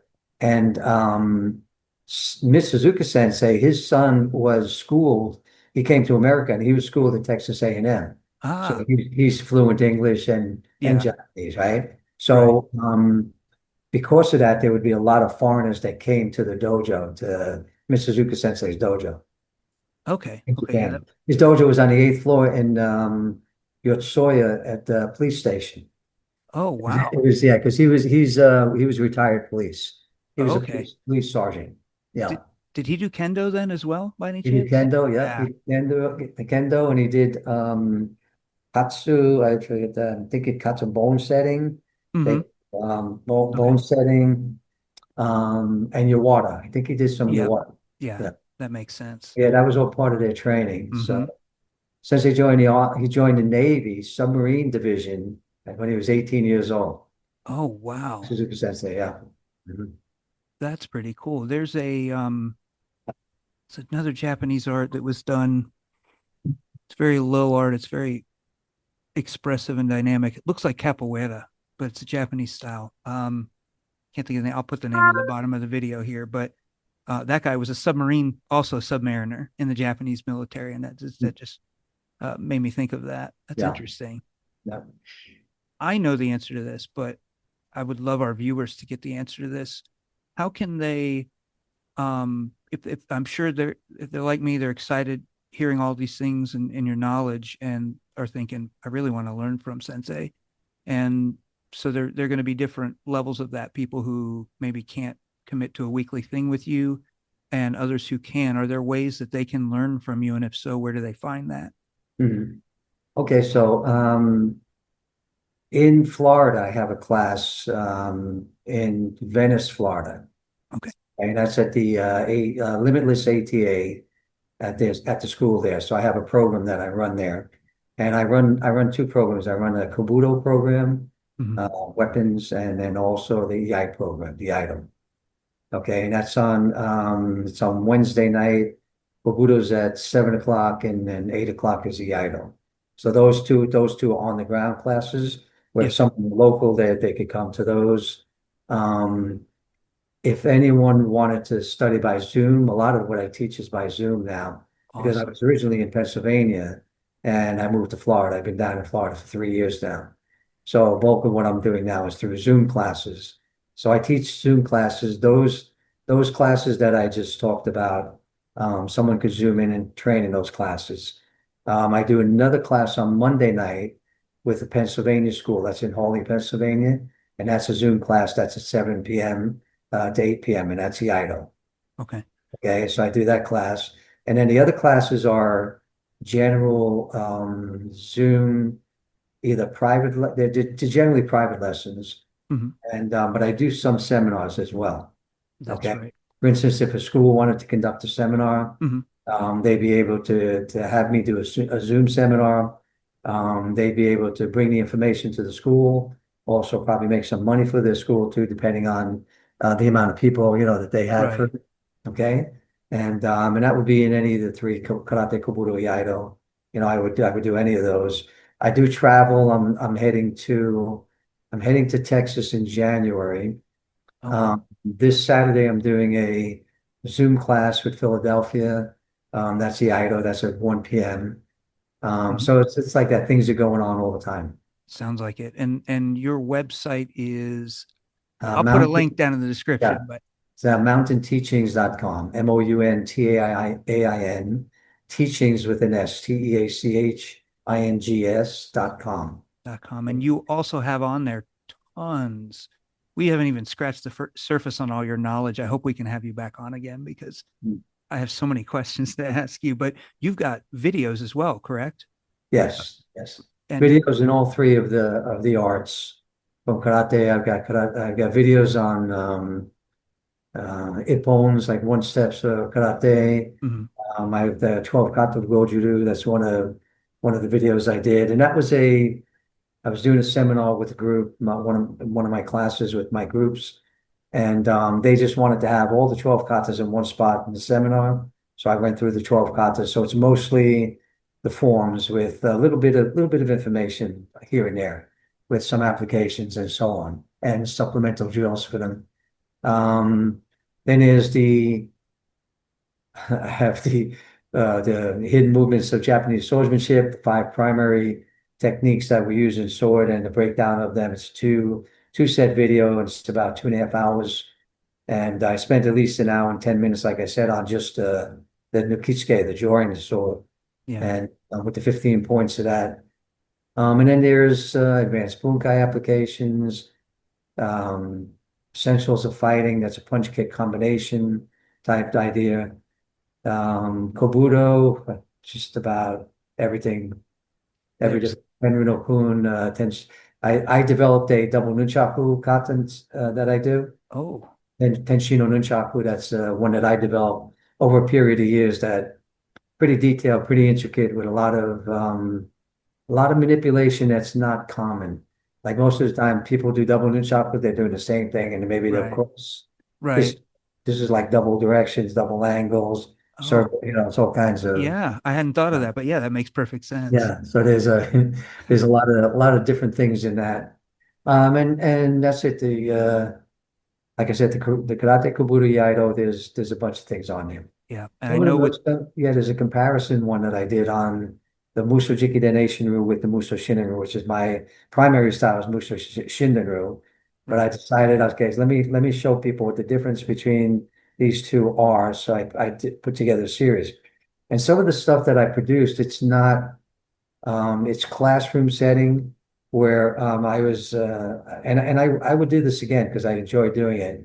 I would run a 12 month long program. It was once a Mm, month, say Saturday, weekend, whatever, for a school. right. And, it would be based on a particular subject. Like when I did it with 12 kata of Goju Ryu. I Mhm. did one kata each month, right? San Shin, Gikusai, Daiichi, Daini, Saipan, on up Yeah. throughout the year. Did the whole style within the 1 year period, once a month. Okay. I also did that with the different styles of Iaido, like Omori-ryu and Hasegawa-Isshin-ryu and Okuden and so on. Mhm. Shinomune-ryu, Keishi-ryu. I didn't do anything on Seite AI. While I'm not certain, I've been doing Seite AI all my life. In fact, 1984, when I stepped on the floor with Mitsuzuka Sensei, Mhm. I learned the first 10 katas of Seite AI because that's all they had at that time. Okay. Okay. And then in, I think it was 2000 is when they added the last two, so it became 12. So I've been doing it all my life. I just never went through a Seite AI, go to and do an examination with them. Mhm. No. So my ranking through Sensei is 6 Dan Shihan. Wow. Yeah, and chief instructor in my organization. But my last ranking was 1995 that I had in the Yeah. idol. So I've been doing the idol since 1980. So that's what, 45 years. Yeah. Yeah. That's But that's a long time, and that's a lot of knowledge that Mhm. you bring to the table. And for those who are wondering, should I get the videos? Yes, because having bought several of the sets and parts of some, and I get the first video of the set, and I'm gonna, add one each month or so.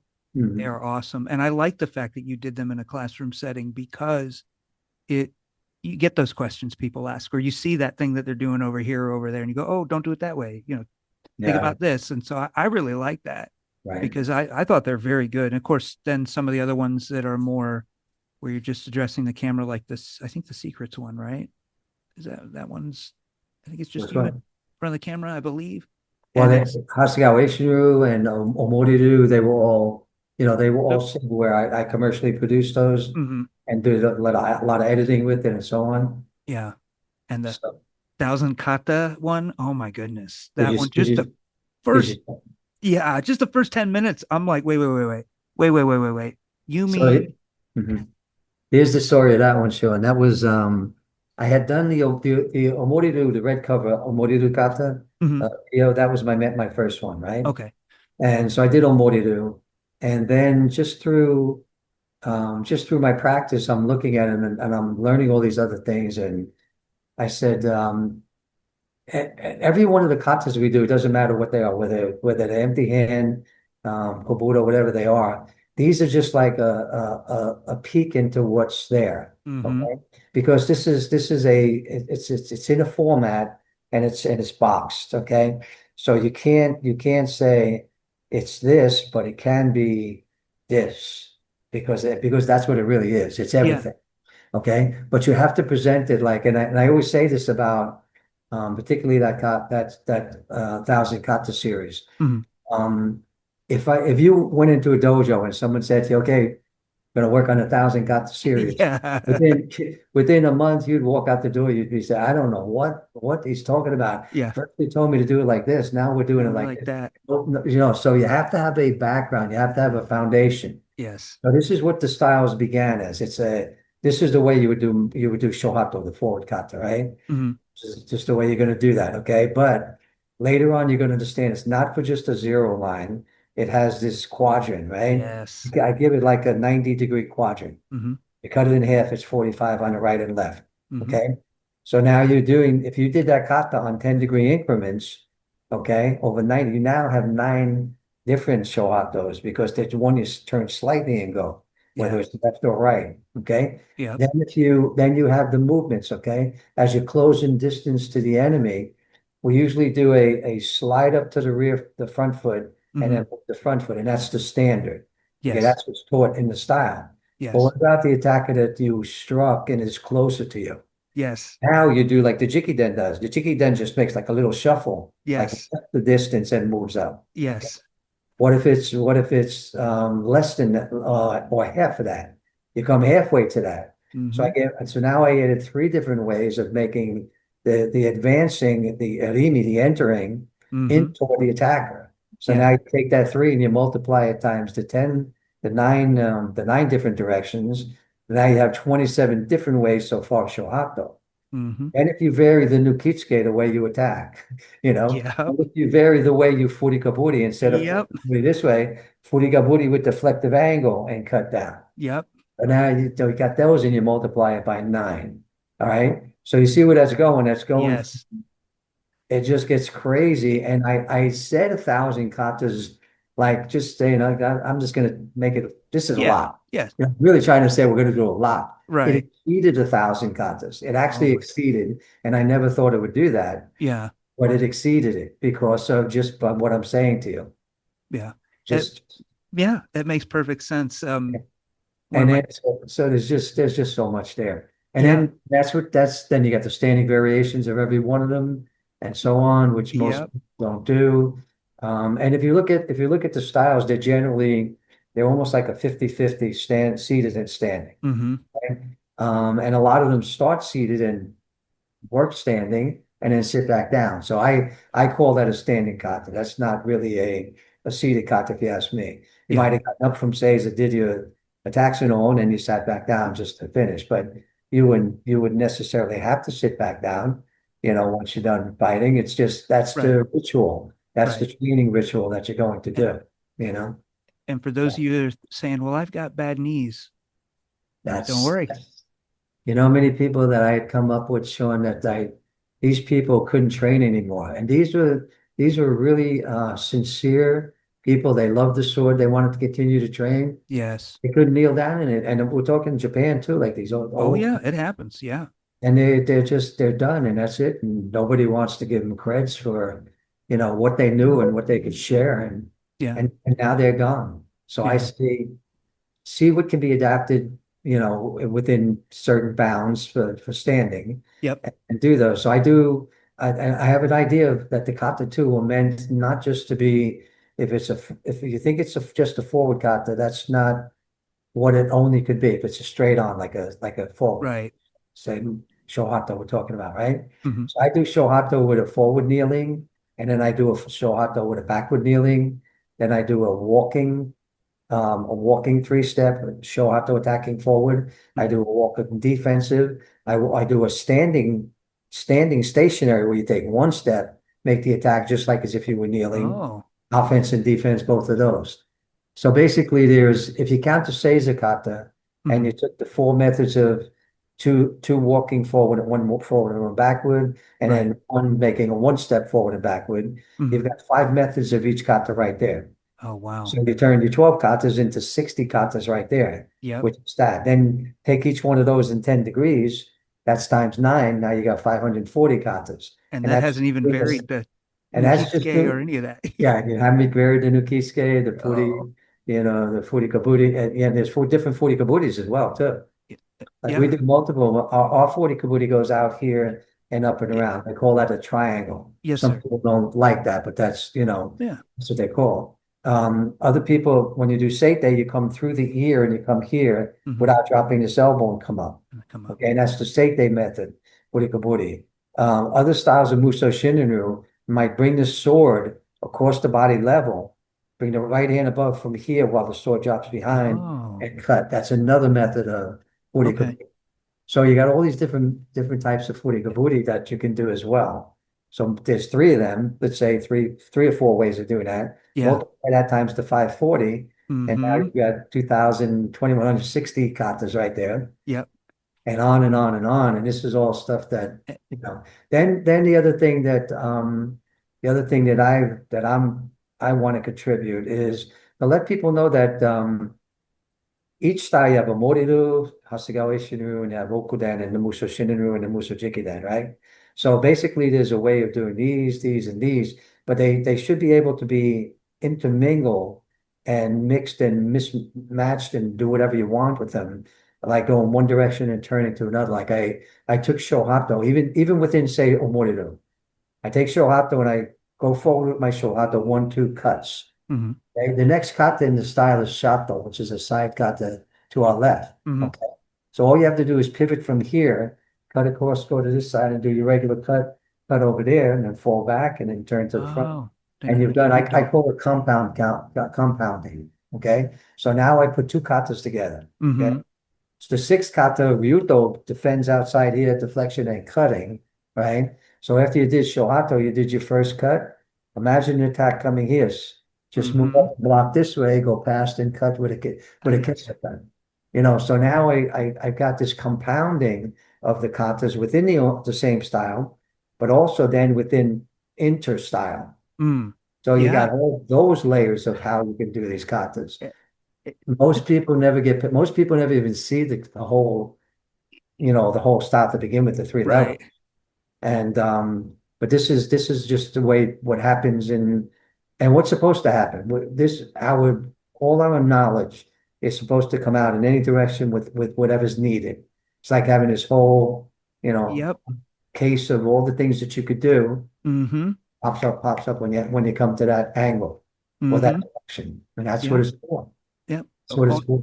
Onaha Itori talks about this. Sasamori Shihan, one of their, or Soke, wrote Wonderful Christian Man, and ironically, two of their Soke, the last previous two, were both pastors too.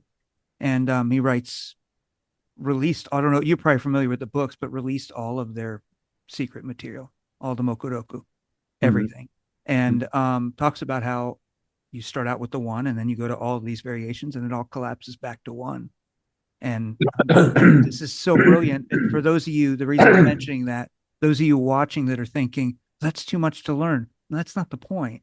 I think what I'm guessing what Shihan's doing here is showing you the understanding, the blueprint, not right. That's a kata is a blueprint. Okay. Yeah. And that's the other thing. And this is, this is why they're taught a certain way. The blueprint has to be, it's either going to be a pattern looks like this, Mm-hmm. some 45s off it. Okay. Mm-hmm. And those are simple patterns. Okay. Where this is how I know that I'm on the right track, that we have to do these things because they again you can't teach all those different ways you can do it. Right. You can't because the new mind can't comprehend that. The Right. new mind in the martial arts can't comprehend that. They have to see this very simple pattern. For all of you out there that are watching and you say, how come we do it this way? Tapioca, we go this way, that way, back the other way. That's because that's a way to learn it, just to work through the movements. Then Yes. later you should be taking these angles, and these different rotations, the way you turn 270s Yeah. and whatever. So and that's all part of the foundation of your training. Yeah. You Um, take it. Oh, I'm sorry.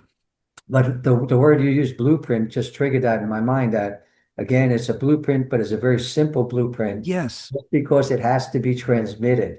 They can transmit the complexity of it all at once. And that's why it's a lifetime of learning. That's why they say you're not, unless you're in the arts 30 years, you're just Yeah. getting started in Yeah. 30 years. Right? Yeah. My grandmother's told me when I came home, I had black eyes, but I got my black belt. And she was like kind of shocked by seeing black eyes, right? And so I said, man, I got my black belt, and she said, oh, good. Are you finished now? Yeah. To me, are you finished now? I said, no, I just getting started here, man. That's I'm just getting going. Yeah. Yeah, and it was then just skimming the top of the tip of the iceberg because Yeah. it's really the beginning, to get to that spot. Yeah. Yeah. It's about mastering the fundamentals and then learning, in my opinion, then learning to apply them rather than what would worry me is if there was an art that said, we're going to have a kata for every little thing you're going to encounter. Because the problem is, what happens when I encounter the thing that's not included in the kata? I'm not thinking for myself. If I Yeah. have the fundamentals though, and I can master them with your blueprint, I can apply it anywhere, in that sense. So it's less becomes a whole lot more in that way. Yeah, Thank you. Oh, go ahead. Go ahead. Go ahead. it would make sense though to teach something a set way directionally Mm-hmm. and just say this is once they got that and it's just part of them, Mm-hmm. this is the way we make it go here and there. And Right. this is where now it's this big and not that this big, but this big. Right. No, because that's what you'll do with it once you have it in you and it's solid. Yeah. Yeah. I agree. Anything else you wanted to add, Shihan, or Sensei? I don't want to keep you for too long. Um, when if you're learning the sword, and this is probably the problem we say sword. We say sword, but we omit the saya. Okay, Mm, the sword itself is encased in the saya, and that's for us to carry it safely and be able for it to function without us hurting ourselves, right? yeah. So because of that, it's wrapped in it. You've got this weapon wrapped in the saya. The only thing stopping you from using it with speed and correctly is the side. You have to understand what it takes to get that side off. Mm, So when you look at your sword training, and this is what Sensei said to me, one of the very first things he said, the secret of your iaido is in your left hand. Okay. So mm, that, who knows what that means? Everybody sees the sword, they're swinging the sword around, it's flashing and got the sword, they put two hands on, but they're not thinking about the left hand. The left hand yeah. I just nicknamed my left hand the boss. I Okay. like it. I'm serious. I nicknamed it the boss because Yeah. I used to talk about like a 50-50 with their hands. And that was to get people beyond thinking of just the right hand because they were just fixated on the right hand, just pulling the sword out, doing this with the sword, and Hmm. nothing to do with this. I still see people doing this If Oh. the sword wasn't 28 inches, they wouldn't even be able to figure it out. Okay? So this for as the sword's moving, it should be moving in tandem with the right hand, left hand. See it? Should be happening. So I would recommend anyone thinking of training in sword, make sure that you're understanding ask the teacher about how the saya moves with the sword, Mm, because it has to move exactly in time and space with it, okay? And it has to, um, most of the time precede, it has to be slightly earlier than the sword. The last thing you want to do is to have a full extension of your right hand and still have sword in the saya, right, okay? Because the sword's not attacking till it frees the saya, then it's attacking. But it's usually like some sort of snapping this way or this way, right? right. Have to be out. So you have to get the saya off. And that's my student that comes to my dojo would never draw a sword without his left hand. Mm, Never, he'll never draw the sword without the left hand. Where other people, no instruction, they'll come and they'll pull the sword out like this. I did a TV commercial one time, up in Pennsylvania with Ryan Leckie. He was a big morning guy that was always doing stuff all, unique stuff. So he came to my dojo and we did a class. So I give him the sword. I say, here's, Ryan, here's your sword. And he puts it in his belt. And now he's trying to get it out oh, like this. And he's standing on his toes. And then the same thing, putting the sword. And this is what a novice would do. yeah. They're taking the sword like this, and he's trying to Poke it stick in like there. this. And I take the sword, I go like this, and he's like, "What did you just do?" Yeah. And that was part of what we were doing to explain that's part of what it is. But it's typical of when a beginner picks up a sword, they just think of the sword, they don't think of the left hand saya. So Yeah. left hand is the saya work, which determines everything that's going to happen with the sword. The sword even gets turned by the left hand. I don't know. Most people are not aware with that. They think the right hand is going to turn, but it's the left hand turning the side, and then the right hand just is Follows. harmonizing with it. It's going Yeah. with it as it's going. But Yeah. there's no pressure done with the right hand to turn the side. Yeah. You That know, sayabiki is really important. And yes, yes, and I'm going to plug you because those videos that you have, um, with these fundamentals, there's some great drills in them. I do it every day yeah. when I'm practicing just exactly that, the draw. Right. If I can't do anything else, that's the drill I do for 5 minutes. But Right, the three-step, I call that the rolling out drill, yes, right? sir. You go one, one, two, Yep. 1, 2, 3 attack, okay? Yes. And it gives you the breakdowns of the 15 points that I have in there in the sections, and you get an idea of what to do with it. And that's what you do. And I do that. I do that in my daily practice. Yeah. I know it's constantly have to be confirmed, you Yeah. know? And Yeah. once it's in there, then you have the Zanshin. That's no mind, or Mushin rather, no Yeah. mind. No mind. So the Zanshin is the general awareness, but the Mushin is no mind, no thought. You're Right. just doing it because you've done it so many times. The muscle memory, everything is there and it's connected. And that's the way you're going to fight with it. You're not Right. gonna think fight. You're not you feel when you fight. Exactly. Yeah, people always, when I was doing a lot of fighting and kumite type stuff and karate, people say, "Wow, I like that move you did like this when you did that." And can you show me that? I said, "What? I don't know what it was. What did I do?" Because Right. it was reactive. It's spontaneous. It wasn't planned. I don't know what it was. It just wasn't part of a routine. It was just spontaneous. Yeah. That's the way you want to develop the art with the mushin, to become spontaneous. So, Yes, sir. That is awesome. yeah. Again, Sensei, thank you so much. Oh, you're welcome. You're Uh, welcome. It's been great talking with you. likewise. We'll, Likewise. And oh, go ahead. we'll get together again, and like I said, I'm happy to go over some things. If there's any um, little points that you want to go over, even if there's small segments, that'd be fine. Oh, I 15, appreciate it. I'll make a 15 minutes. list. Yeah, okay. Okay, so if you stuck with it this long, thank you so much, guys, for watching the video. We really appreciate it. You're real scholars for sticking in this long. What I want to say is, please subscribe to the channel if you've enjoyed this. It really helps us. We want to grow the channel enough to where one day we can reach more and more people with this, because I think this information is really helpful to get it out there.